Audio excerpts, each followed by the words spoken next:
Sa harap ng malalakas na pagyanig sa Cebu at Davao Oriental, ipinanawagan ng Trade Union Congress of the Philippines ang pagsasagawa ng regular earthquake at evacuation drills sa pampubliko at pribadong sektor. Dapat nila itong maitanim sa ating kultura at hindi lang maging bahagi ng isang palabas. Ang mga detalye sa report ni Milky Rigunan. Umaapela ang Trade Union Congress of the Philippines sa mga kumpanya na magdaos ng regular earthquake drills na hindi bababa sa 2 beses kada buwan.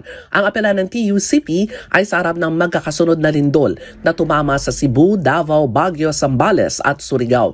Ang kay House Deputy Speaker at TUCP Party List Representative Raymond Democrito Mendoza, mabuting gawing habit at work culture ang mga drill kaugnay ng lindol at hindi lamang ceremonial compliance. Gate ni Mendoza, kapag madalas ang paghahanda, mas maraming buhay ang maililigtas. Naniniwala si Mendoza na ang pagdraos ng earthquake drill ay magdudulot ng muscle memory sa hanay ng mga manggagawa, lalo na kapag nangyari na ang sakuna. Dagdag pa ni Mendoza, pagkakataon din ito para sa mga dialogo sa pagitan ng employers at mga kawani sa emergency preparedness at mapalawak ang kaalaman sa makarapatan ng mga manggagawa, partikular ang karapatang tumanggi sa hindi ligtas na lugar ng trabaho. Para sa MBC TV Network News, ako si Milky Rigunan, una sa Pilipinas, una sa Pilipino.